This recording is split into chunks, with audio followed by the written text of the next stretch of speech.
착상을 유지하는 방법에 대해서 질문글을 올려주셨는데요. 시험관 3차를 준비하고 있는 분이고, 두 번의 이식에서 그래도 이제 둘 다 착상은 됐었던 상황이라서 한 번은 화학적 유산으로 임신이 유지가 잘 안 돼서 초기에 그냥 유산됐고, 두 번째 이번에 시험관 2차 같은 경우에는 계류 유산으로 임신 유지가 잘 안 된 상황이에요. 그래서 이제 계류 유산을 소파수를 했고 3개월 후에 다시 이식을 하려고 하고 있습니다. 착상을 잘 유지하려면 어떤 준비가 필요할까요? 라고 물어보셨는데요. 일단 긍정적인 거, 착상이 가능한 자궁이었다는 부분은 굉장히 긍정적인 부분입니다. 유산을 하더라도 착상이 가능한 자궁 내막인지 아닌지는 굉장히 중요합니다. 자궁 내막을 이제 예를 들면 뭐 이식에 관련해서 좋은 내막 상태가 8에서 10mm 정도 두께라고 하는데, 내막이 형성된 이후에 수정날 이식하고 다가가면서 자궁 내막 표면에서 착상 유도 물질이 잘 분비되면 수정날 여기에 접촉을 하게 되고 착상이 이루어지게 되는데, 이렇게 간단한 과정이 사실은 자궁 내막이 조금이라도 불량한 부분이 있다고 하면 착상이 전혀 이루어지지 않기 때문에 시험관 이식을 하는 분들이 어려움을 많이 겪게 되는 과정입니다. 그런데 지금 두 번 다 착상이 그래도 됐던 편이에요.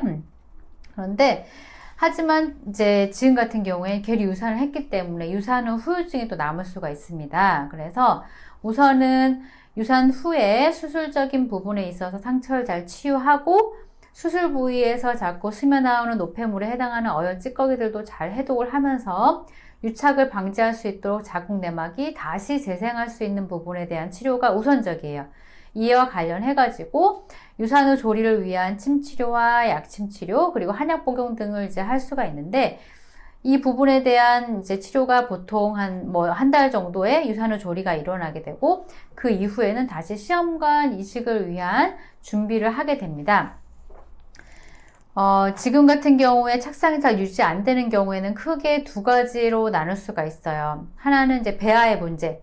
배아가 비정상적이었을 경우에는 임신이 된 후에 보통 이제 8주 내에 조기 유산이 되는 경우들이 많습니다. 그래서 배아 문제가 있는 경우가 있고, 또 하나는 배아 문제가 없다고 가정을 하게 되면은 자궁 내막에 착상 결합력이 약화된 경우에도 이렇게 초기 유산되기가 쉽습니다. 그래서 지금 같은 경우에 내막에 대해서만 집중적으로 설명을 좀 해드린다고 하면, 자궁 내막이 형성되는 초기에 한 층 한 층 쌓아 올라갈 때부터 자궁 내막을 이루는 세포들이 구성이 좀 더 밀집돼야 되고, 그리고 자궁 내막을 이루게 되는 그 부위에 혈류에 대한 공급과 혈관의 분포가 훨씬 더 밀도 있고 탄탄하게 잘 구성이 되어 있는 자궁 내막을 만드는 게 상당히 중요하고, 자궁 내막의 표면에서 분비되는 착상유도 물질 자체의 구성도 예전보다 좀 더 질적으로 좋아진 상태가 된다고 하면은 초기에 착상 결합력이 높아지게 됩니다.